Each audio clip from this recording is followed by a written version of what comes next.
The champagne glass was still in his hand when Richard Alderman looked across the private room at the Sable and Vine in Charlotte and decided I was the easiest joke in the building. "And of course," he said, raising his glass toward the head table, "we've got Claire here, who spends her days processing insurance paperwork. Very important work. Very important." A few people laughed the way people laugh when they're not sure if it's a joke or an insult, and Rick smiled like a man who just landed a punchline he'd been sitting on all night. Meanwhile, some of us are out here actually managing people's futures. What Rick didn't know, standing there in his $6,000 suit at his son's rehearsal dinner, was that in about 90 seconds, one question from his son's aunt was going to be the first crack in something that had been quietly rotting for 3 years. "My name is Claire Bennett. I'm 41. I'm a senior investigator with the North Carolina Department of Insurance's Fraud and Enforcement Division, and for the last 9 years I've specialized in something most people have never heard of: elder financial exploitation. My mother thinks I handle claims. My sister thinks I do paperwork for the state. That's fine by me. It's easier that way, and frankly, most of what I actually do would ruin a dinner party if I explained it properly. I was there that night because my niece Hannah was marrying Rick's son Tyler in 2 days. I'd flown in from Raleigh that morning tired, still in the blazer I'd worn on the plane because I hadn't had time to change before the toast started. I told myself Rick's comment didn't matter. Weddings bring out the worst kind of showing off in men like him. I let it go. Rick didn't. He kept going, glass still raised, telling the table about Meridian Wealth Partners, the advisory firm he'd built from nothing, he said, into the most trusted name for retirement planning in 3 counties. He mentioned assets under management. He mentioned a number with a lot of zeros in it.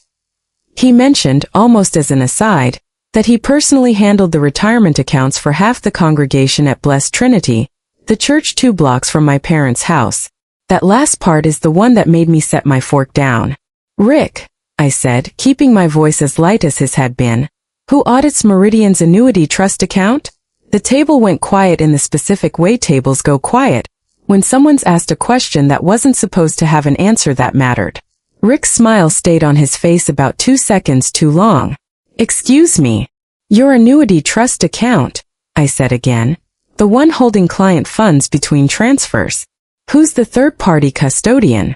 He laughed, but it came out thinner than the one before it. I don't discuss compliance details at a family dinner, Claire." He looked around the table like he expected backup. Nobody gave him any. Hannah was staring at her plate. Tyler had gone very still. "Of course," I said and picked my fork back up.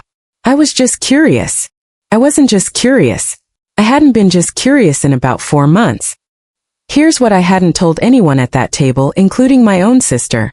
2 months earlier, a case file had crossed my desk with the words "Possible Elder Exploitation, Mecklenburg County." Advisory firm stamped on the referral sheet. I'd read the first page, seen a firm name I didn't recognize, and moved on to the next file in my stack. It wasn't Meridian. Not yet. But the pattern in that file, an advisor restructuring elderly clients into products they didn't fully understand, funds moving through an intermediate account before landing anywhere traceable, was one I'd seen enough times to recognize the shape of it in my sleep. I didn't think about Rick once while reading it. Why would I? To me, Rick was just my sister's overbearing husband, a man who wore his watch face out and used the word portfolio, the way other people use the word weather. Then, 3 weeks after the rehearsal dinner, my mother mentioned over the phone, almost in passing, that she'd finally moved her retirement savings out of the credit union. "Rick set it up for me," she said. "He's very sharp about this stuff, Claire. He got me into something with a better rate than anything Wells Fargo was offering." I asked her carefully what the product was called. She didn't know. She knew it had Rick's firm's name on the paperwork and that he'd come to her kitchen table personally to walk her through it, which she found touching. I told her that was wonderful. I hung up the phone and sat very still for a long time. The next loop opened on a Tuesday morning 6 weeks after that. A colleague of mine, Denise from the Charlotte field office, stopped by my desk with a manila folder, and the expression she gets when something's about to become someone else's problem. "You know anybody named Alderman?" she asked. "Wealth advisor. Got flagged this morning. Anonymous tip line.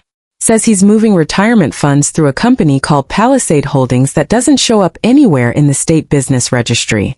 I told her the truth immediately, before I let myself think about it for even one more second. That's my niece's father-in-law. I need to be recused. Denise didn't blink. She's seen this before. It happens more than people think in a state this size. Within the hour, my name was off the intake sheet, and a team I had no visibility into took over. That's how it's supposed to work. I went back to my own caseload. I told myself, the way I always do, that whatever came next wasn't mine to carry. I was wrong about that within the month. The investigation moved the way these things move, slowly, then all at once. What I learned afterward, mostly from Hannah, who was getting fragments secondhand from a rattled Tyler, was that Palisade Holdings wasn't a custodian at all. It was a shell company Rick had registered under a golf buddy's name 2 years earlier, and every dollar his elderly clients believed was sitting safely in a fixed annuity was actually passing through Palisade first, where a percentage quietly disappeared before the rest continued on, sometimes to where it was supposed to go, sometimes not. Investigators found forged signatures. Several belonged to clients in the early stages of dementia, people who trusted Rick because he showed up at their kitchen tables with donuts and a leather folder and called them by their first names. One of those signatures belonged to Eleanor Voss, who taught Sunday school at Blessed Trinity for 31 years. One belonged to my mother. That's the part one hadn't seen coming. Not really. Not until Hannah called me, crying, and said the words, "They froze the accounts, Aunt Claire, they froze Grandma's account too." And I understood that the thing I'd noticed at a rehearsal dinner as an uncomfortable joke had, without my ever touching it, reached directly into my own house. My mother's retirement savings, $41,000, most of what she had, sat frozen in a state-supervised account for 11 weeks while the case built. I couldn't ask about it. I couldn't check on it. I couldn't do anything except sit in my own office 3 counties away, doing my own unrelated cases, while people I'd never met pieced together exactly how far Rick had taken it. The final number, when it came out in the criminal complaint, was harder to look at than I expected.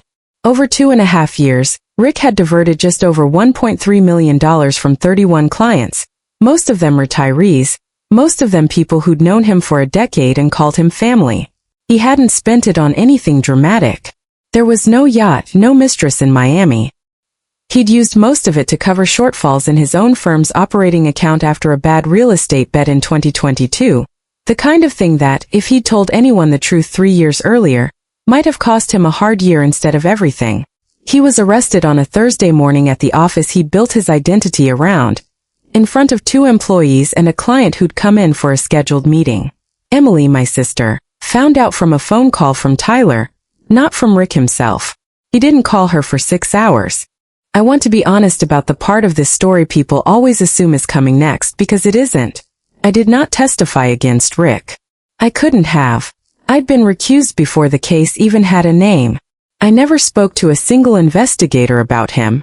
Everything that happened because a compliance analyst at a competing firm had grown uneasy enough at a conference 18 months earlier to flag an unusual transfer pattern, and because Eleanor Voss's daughter had finally noticed her mother's statements didn't add up and called the tip line herself.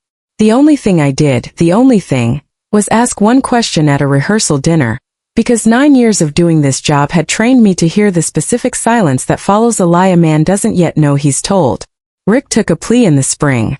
Restitution, 5 years, most of it likely served in a minimum security facility given his age and lack of prior record. It wasn't everything. Never fully is. But North Carolina's Victim Restitution Fund, combined with the seizure of Palisade's remaining assets, recovered close to 80 cents on every dollar he'd taken, including every cent of my mother's $41,000. Eleanor Voss got hers back too, in full, in time to use some of it on a knee replacement she'd been putting off for 2 years. Emily filed for divorce before the plea hearing. She didn't ask my opinion and I didn't offer one. Some things a sister has to arrive at on her own timeline. I saw Rick once more, about 4 months after sentencing. At a supervised family visit Tyler asked me to attend so Hannah wouldn't have to go alone. He looked smaller than I remembered, not physically, but in the way people look when whatever they've been performing for 30 years has finally been taken off them and there's nothing underneath it they recognize. He asked me near the end the question I think he'd actually come there to have answered. Was it that night? At the rehearsal dinner? Is that when you started it? No, I told him, because it was true. I didn't start anything, Rick. I didn't have to. You'd already been doing this for 2 years by the time I asked you a single question. I just happened to be the first person in the room who knew what your answer was supposed to sound like. He didn't say anything to that for a long moment. Then he asked the other question, the quieter one. Why didn't you say something sooner? If you suspected, why not warn me? Because it wasn't a suspicion that night, I said. It was a feeling. And even if it had been more than that, you weren't a colleague. You were a man who needed an audience more than he needed the truth. It wouldn't have landed. It had to come from somewhere you couldn't argue with. He nodded slowly, the way people do when they're finally hearing something they've been circling for months. My mother has her money back. Eleanor Voss has hers. 31 families, most of them have theirs.